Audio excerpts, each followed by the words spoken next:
millions d'amis trouvent refuge chez Jean-Pierre. Cet homme admirable consacre sa vie aux chiens abandonnés qui, sans lui, passeraient leur vie derrière des barreaux ou pire, seraient euthanasiés. Direction ensuite les contreforts de l'Himalaya. À Simla, le docteur Ratan a pour mission de sauver les 8000 derniers léopards indiens, des animaux menacés par l'homme et l'urbanisation. Enfin, nous rendrons hommage au plus grand trotteur de tous les temps, l'immense Ourasi. Le 7 avril dernier, il fêtait ses 30 ans. Nous lui avons rendu visite dans le haras où il coule une retraite heureuse.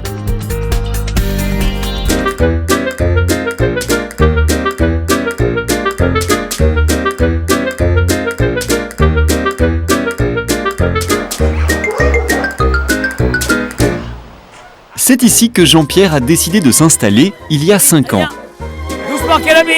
3500 mètres carrés entièrement dévolus à sa tribu.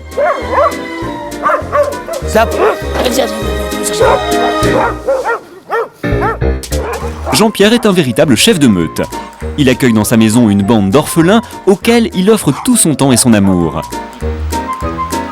Du plus vieux au plus agile, tous trouvent place dans son grand cœur.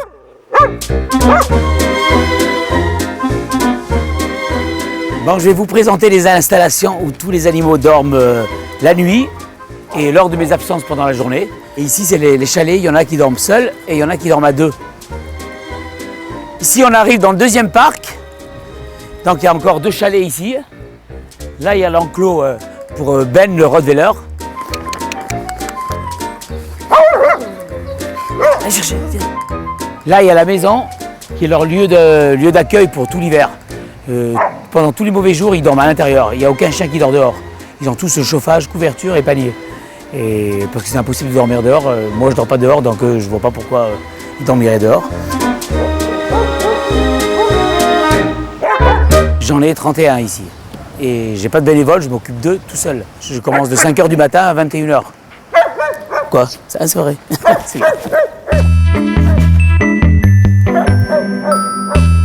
31 chiens vivent ici, avec l'autorisation de la DSV, la Direction sanitaire et vétérinaire. Bénédiction donc de l'administration, puisqu'il n'y a aucun voisin à moins de 150 mètres. Jean-Pierre a pu monter son association et a baptisé son refuge une nouvelle chance. Un refuge qui offre effectivement à ses chiens un bien beau coup de pouce. D'abord, il y a beaucoup d'abandons. Les gens ils viennent la nuit en cachette, ils abandonnent les chiens, ils les attachent et puis ils partent. Donc je ne sais pas qui ils sont. Et puis il y a des chiens que je récupère du refuge de Grenoble, des chiens qui traînent 2-3 ans en cage ou qui sont menacés d'euthanasie. Donc ils viennent finir leur jour ici. Celui-là il était abandonné sur la route parce que c'était un Rottweiler et personne n'en voulait donc je l'ai ramené. Lui il a fait 5 ans de refuge, Lucky. Et il y a Ben, le Rot qui est derrière. Il est où Ben? 6 ans de refuge derrière vous. Il y a un Rot. Il y a le petit Jacques Russell là-bas, que vous voyez, il s'appelle Couscous. J'ai trouvé dans le TGV abandonné. Par exemple. Le petit bichon qui est dessus, qui essaie de le dominer, lui, je l'ai trouvé dans la décharge publique. Le dernier arrivé, c'est lui, c'est Kurt, le Rot. Il a fait 2 ans de cage, mais lui, il est extrêmement craintif, il a peur des hommes. Et là, depuis une semaine qu'il est là, il commence à prendre ses marques et ça va beaucoup mieux. En 5 années d'existence, l'association a réussi à placer 360 chiens. Viens, Canel, viens. T'as la grandi. Canel. Et parmi tous ces placements, celui de Canel est sans aucun doute celui qui restera gravé à tout jamais dans son cœur. C'est une chienne qui a été défenestrée par sa maîtresse, du 4e étage, par une maîtresse qui était toxicomane et alcoolique. Et la chienne avait 5 mois, je crois. Et elle s'est retrouvée du 4e étage, elle est tombée sur ses coudes et elle est devenue handicapée. On est allé voir un spécialiste qui nous a promis de la refaire marcher avec très peu de séquelles. Donc on a dû faire un appel aux dons, et ce qui a couvert les frais d'opération.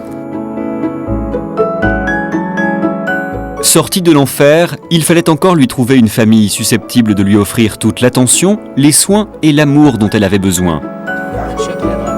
Un réconfort que la jeune chienne a trouvé auprès de Margot. Je suis tombée sur l'annonce de Jean-Pierre et du coup j'ai tout de suite craqué comme on correspondait vraiment aux critères qu'il recherchait. Et, du coup j'en ai parlé à ma mère et elle a mis le temps pour accepter mais ça a été bon après. C'est vrai que sinon c'est que du bonheur, c'est une chienne formidable et malgré tout ce qu'elle a vécu. Tiens Canel, tiens reviens-moi. Il y a très peu de gens qui consacrent toute leur vie pour les animaux, parce que lui il met sa vie entre parenthèses et il faut le faire. J'ai fait du bien, je l'ai sauvée et je sais qu'elle peut continuer à vivre. C'est une satisfaction, je veux dire, pour comparer, j'aurais gagné au loto, je crois que j'aurais été moins heureux. Pour tous les animaux, c'est pareil. La relation que Jean-Pierre entretient avec chacun de ses chiens est fusionnelle. Imaginez alors son désarroi lorsque l'un d'eux s'éteint. De tous ses amis disparus, il garde donc un souvenir. Quand les animaux meurent, je ne peux pas les enterrer. Étant donné que je suis en crédit avec la maison, si je n'arrive pas à payer le crédit, je perds les animaux.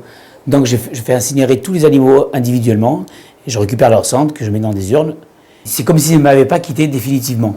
Ils sont là, ils reposent ici et le jour de ma mort, ils sont enterrés avec moi. C'est ma vie et quand je perds quelqu'un, un des chiens, c'est comme si je perdais un de mes enfants. Je m'attache trop à eux, je sais que des fois c'est trop, mais est-ce que l'amour c'est toujours trop? Je crois pas. Jean-Pierre consacre désormais toute sa vie aux animaux, et ce bien souvent aux dépens de sa vie privée et professionnelle.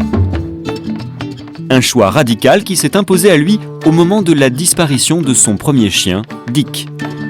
C'était un ami, c'était mon fils, c'était ma vie. On a vécu ensemble plus de 15 ans, et le jour où il est tombé malade, j'ai tout fait pour le soigner. Je me suis endetté, je me suis ruiné, j'ai tout fait pour essayer de le sauver. Et quand je l'ai perdu, ça a été un drame. Ça a été une douleur intense, vraiment.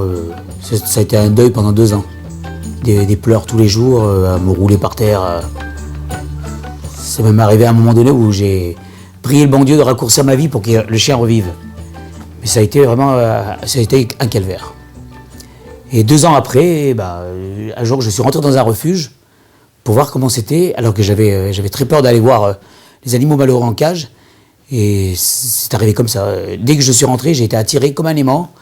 Et jamais plus j'ai quitté cette voie. J'avais décidé de sauver tous les animaux malheureux et de les rendre aussi heureux que Dick l'a été avec moi. Pour tenter de dépasser sa détresse, il s'est alors mis à l'écriture. Il a déjà publié 3 livres à compte d'auteur, des livres qui retracent son engagement auprès des sans-voix.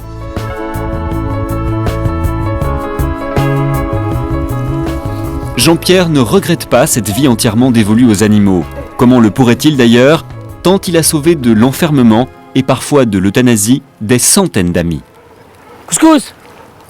Je fais une chose utile et j'essaie de les sortir de la misère où ils sont.